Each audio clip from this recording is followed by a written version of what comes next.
এই একটা কচি ডোক, তো এখান থেকে কেটে নেব আমি। কত সুন্দর লাউ পড়েছে দেখেছেন।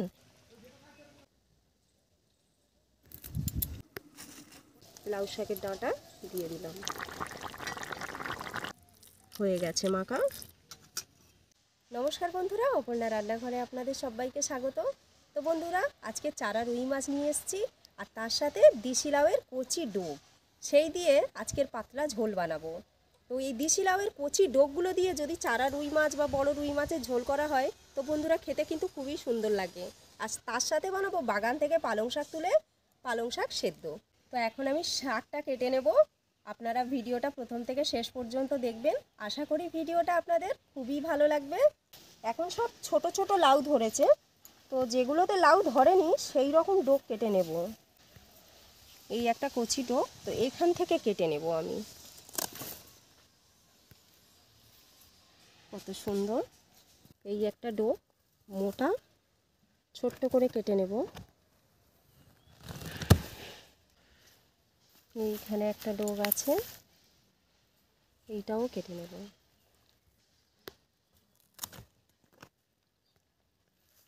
প্রচুর ডোক বন্ধুরা, আমি কত নেব।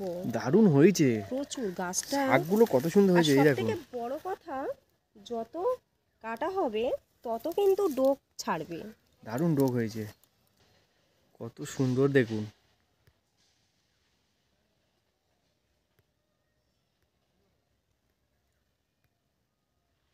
ডোকগুলো দেখেই খুব মন সুন্দর। শান্তি, এত সুন্দর হয়েছে।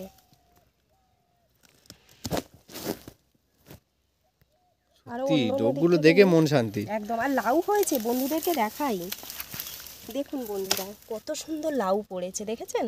আমি নিচে খড় দিয়ে দিয়েছি, ভাড়া করা সত্যি বন্ধুরা আমি টাইম পাইনি। এখানে দেখুন, এই যে লাউ পড়েছে। লাউ কিন্তু অন্তত না হলে চারিদিক করে 10টা লাউ পড়েই গেছে, এদিক ওদিক অনেক পড়ে গেছে। ছোট ছোট লাউ, এই দেখুন ছোট ছোট লাউ হয়েছে। দারুণ দারুণ দারুণ। এইগুলো দেখুন, এই ডাঁটাটাই শুধু দেখুন, মোটা দেখুন। এটা কিন্তু ডোক একদম। হ্যাঁ, একটা ডোক, এই বেশি দূর যায়নি, সামান্য। তো এই ডোক থেকে প্রত্যেকটা পাতার গাঁট থেকে এক একটা করে ডোক বেরিয়েছে দেখুন। এই একটা, এই একটা, এই একটা, এইখানে, এইখানে, ওখানে, চারিদিকে মানে ডোক একদম প্রচুর ছড়িয়ে গেছে। দারুণ দারুণ, সত্যি দেখে শান্তি। হ্যাঁ, আর ছোট ছোট লাউ কিরকম ধরেছে, এই যে হলুদ পাতার উপরে, এই যে হলুদ গাছ, ও পাতার উপরেই দেখুন ছোট্ট লাউ, কি সুন্দর লাগছে। গোয়াল ঘর প্লাস্টিক দিয়ে ঘিরে দিয়েছি, ঠান্ডার সময় প্লাস্টিকের উপরে উঠে যাচ্ছে সব। এখান থেকে কটা কেটে নেব। কি সুন্দর সুন্দর ডোক, একদম মকমক করছে। আর নেব না, এটাই হয়ে যাবে না, আর একটু নিতে হবে। এতেই হয়ে যাবে, হয়ে যাবে, এতেই হয়ে যাবে। আবার অল্প করে একটু আলু দেব।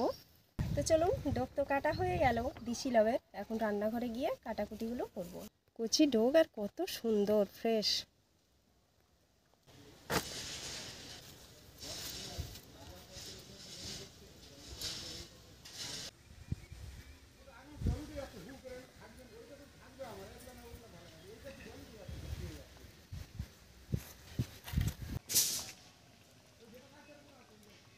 তো দেখুন বন্ধুরা, এটা কিন্তু চারা রুই, আর এই চারা রুই মাছ আজকের এই লাউ শাক দিয়ে রান্না করব। তো কত সুন্দর মাছগুলো দেখেছেন, চেহারাগুলো কত, এগুলো একদম দেশি মাছ, আমাদের এখানকার ফিশারির মাছ। তো মাছগুলো কেটে নেব।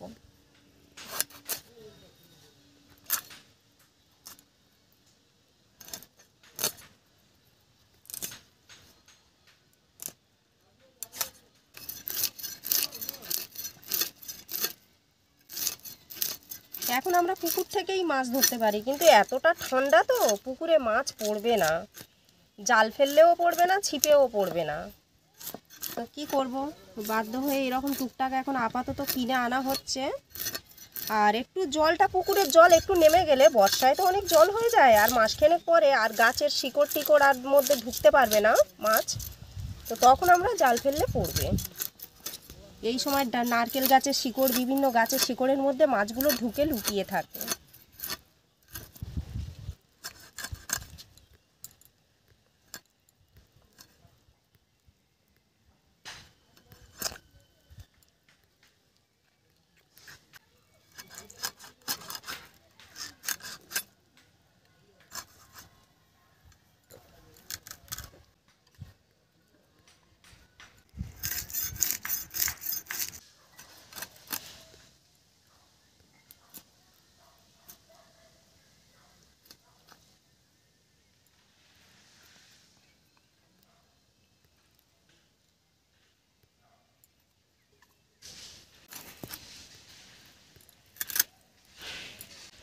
হয়ে গেছে মাছ কাটা। মাছগুলো এখন আমি ধুয়ে নিয়ে আসবো।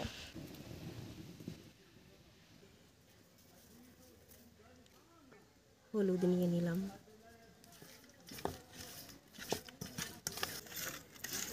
কড়া গরম হয়ে গেছে। বাঁ হাতে কড়ার মধ্যে তেল দিয়ে দিচ্ছি।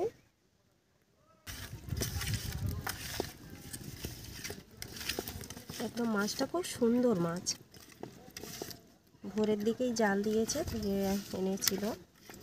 তেল গরম হয়ে গেছে, কড়ার গায়ে একটু খুন্তি দিয়ে চারিপাশে লাগিয়ে দিই।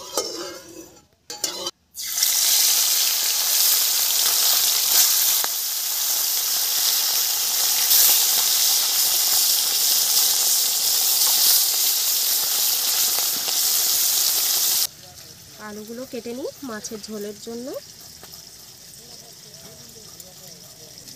রান্না করাটা কোনো ব্যাপারই নয়, যদি একটু হাতের সামনে জোগাড় থাকে। আর আমার তো রান্না করতে খুবই ভালো লাগে বসে বসে। যদি অনেক কিছু জোগাড় থাকে তো 6-7 রকমের পদ বানানোটা আমার কাছে কোনো ব্যাপারই না। এই রকম করে পাতলা পাতলা করে কেটে নেব।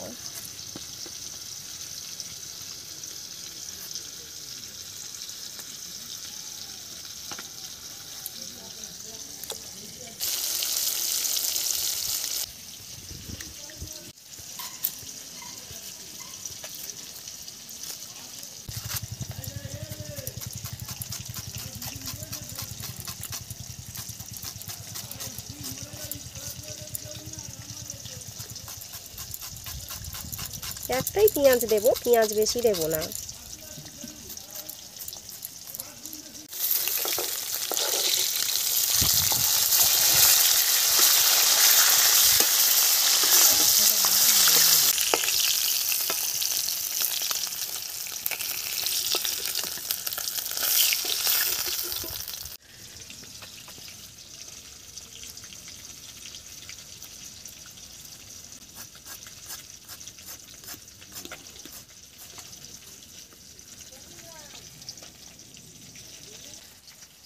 টাটকা তাজা শাক কাটবো।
ঝোলের মধ্যে দেব 2টো শুকনো লঙ্কা ফোড়নে,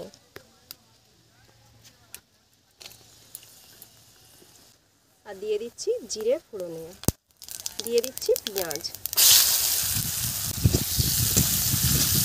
এক্সট্রা তেল দিলাম না, মাছ ভাজায় যতটুকুনি তেল ছিল সেইটুকুনি তেলেই রান্না করব। এখন আমি আলুগুলো দিয়ে দেব।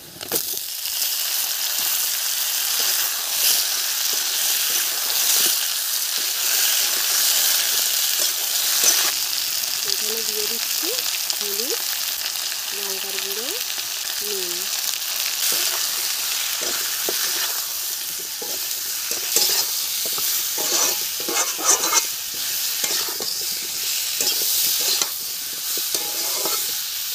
দেখুন কত সুন্দর ডাঁটাগুলো কেটে নিয়েছি, আর একদম আগার কচি পাতাগুলোও দিয়ে দিয়েছি। এখন এগুলো ভালো করে কচলে ধুয়ে নিয়ে আসবো।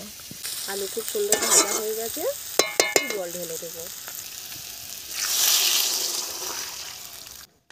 জিরে আদাটা বেটে নেব।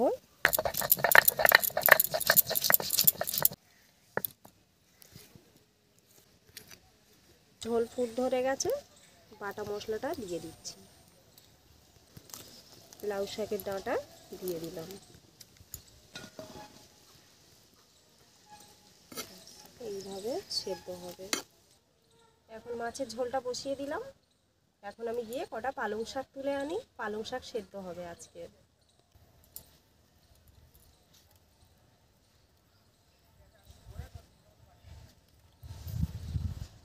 কি করব, পাতা ছিঁড়ে নেবো না গোড়ায় থেকে উগড়ে না, নেবো? গোড়া থেকে উগড়ে না, অনেক আছে। গোড়ায় থেকে উগড়ে নেবো? হ্যাঁ অনেক তো আছে, আবার একটু না উগড়ে নিলে হালকা হবে না?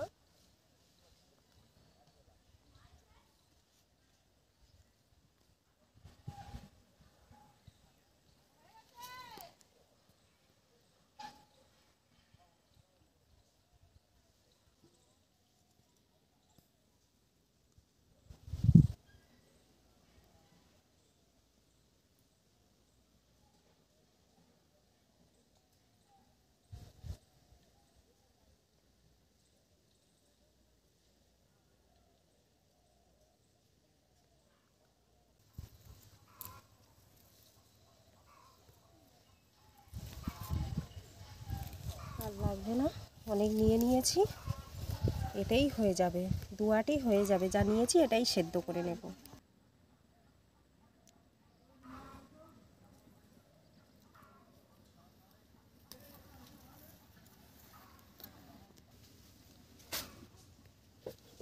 কচি কচি শাক একদম, এই কচি শাক তো খেতে মজা। বিনা সারের। বটি নিয়ে কাটবো না, এমনি হাত দিয়ে একটু করে বেছে নেব। চুবড়িটা কোথায়? চুবড়িটা দে, বাঁশের চুবড়িটা। একটু একটু দেখে বেছে নিলে, কচি শাক তো একদম ঘেঁটে যাবে, এই রকম করে নিলেও হয়ে যাবে। বেশি ফেলা হয়ে গেছে, গায়ে গায়ে হয়ে গেছে, কিছুটা না তুলে ফাঁকা করে দিলে আবার গাছগুলো ভালো উঠবে না।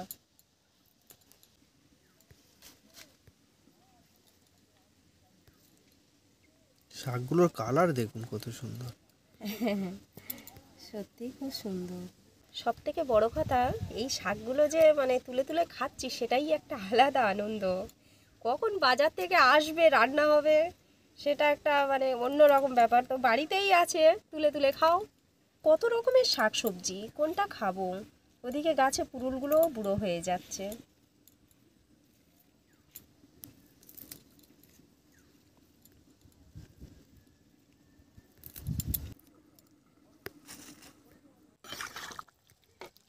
সে তো হয়েই এসছে, আর একটু বাকি আছে। মাছটা দিয়ে দেব।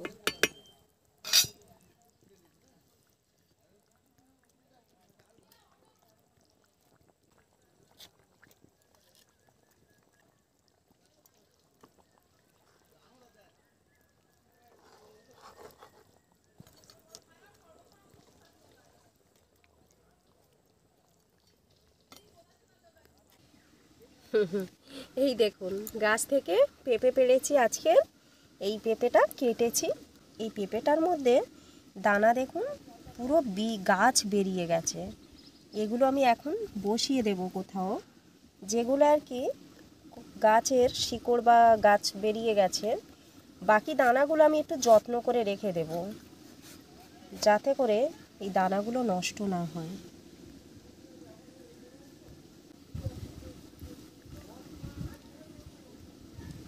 সব কালো কালো দানা। শুনেছি যত দানা কুচকুচে কালো হবে, এই দানাটা দেখুন কালো কম, কিন্তু এই দানাগুলো দেখুন কুচকুচ করছে। এগুলো নাকি সব গাছে মেয়ে গাছ হবে।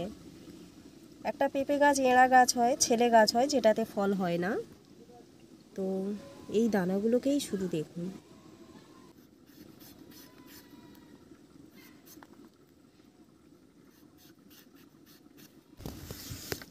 দানাগুলোকে বের করেছি, তাই দানার গার কালোগুলো লেগে গেছে। সুন্দর আর টাইট পুরো গাছ পাকা একদম। একদম গাছ পাকা পেঁপে।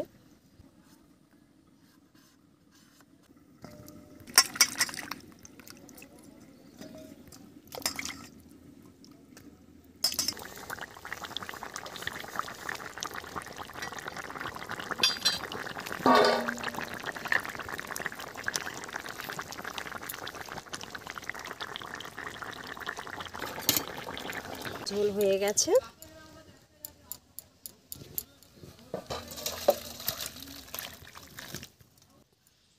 এই একটা আলু আমি পালং শাক সেদ্ধর সাথে দিয়ে দেব। কিভাবে দেব দেখুন,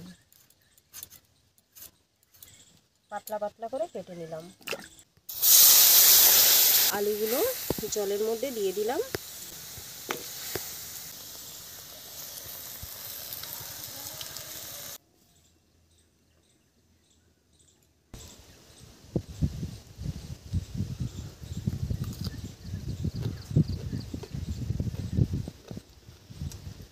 মিষ্টি আছে? মনে হচ্ছে যেন চিনির জল করে তাতে ডুবিয়ে রাখা হয়েছিল গাঢ় করে, সেইটা তুলে কামড়ে কামড়ে খাচ্ছি, এতটা মিষ্টি। দেখি আমি একটা টেস্ট করি। মানে হয়তো বর্ণনাটা আমি দিলাম, হয়তো অনেকেই বুঝতে পারবে যে তাহলে কতটা মিষ্টি হতে পারে। দেখি একটা।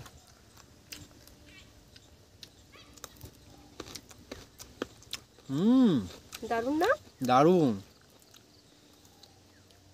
হেভি টেস্ট আর একদম টাইট। কতটা একটা সেন্ট। হুম, দারুণ। অনেক হয়তো নরম পছন্দ করে না, তাদের জন্য একদম পারফেক্ট। আলু আর পালং শাক একসাথে সেদ্ধ করে নিয়েছি, কত সুন্দরভাবে সেদ্ধ হয়ে গেছে। আর আলুটাও একদম ঘেটে গেছে, আর ভেতরে একদম জলও নেই, জলটা একদম শুষে গেছে।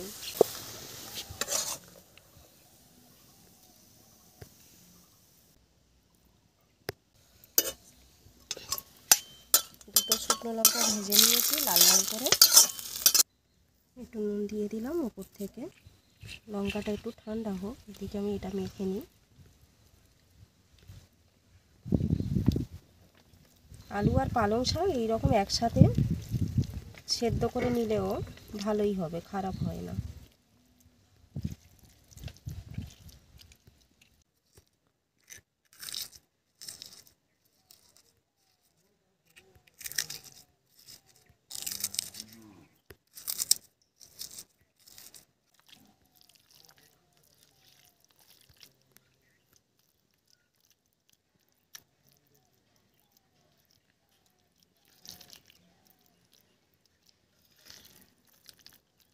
একটু যত এরকম একটু মাখবেন ভালো লাগবে খেতে।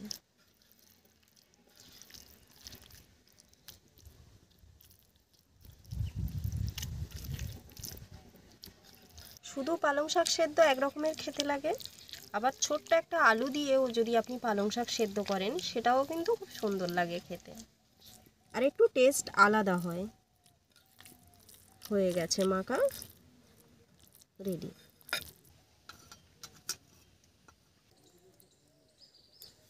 পালং শাক সেদ্ধ দিয়ে ভাত খাবো।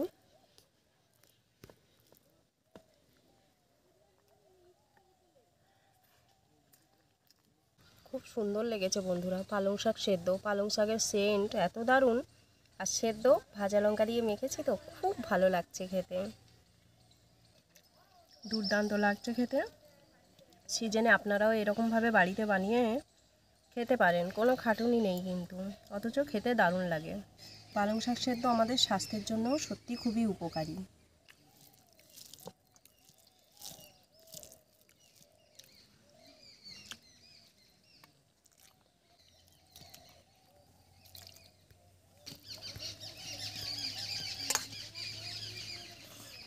একটা দেশি লাউয়ের ডাঁটা দিয়ে সাদামাটা ঝোল,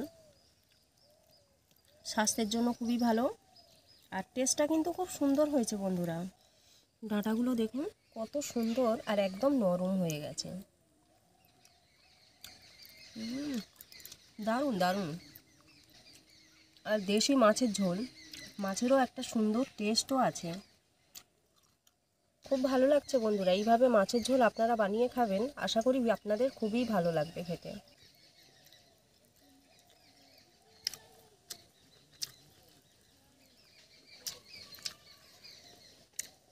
মাছ ছাড়িয়ে নিয়েছি।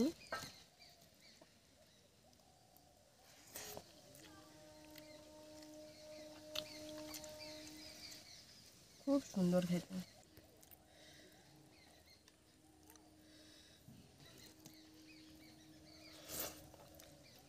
বন্ধুরা, এই রকম হালকা ঝোল আমার তো খুবই ভালো লেগেছে। আপনারাও চাইলে এরকম বাড়িতে বানিয়ে খেতে পারেন। তো আজকের ভিডিও আমি এখানে শেষ করছি।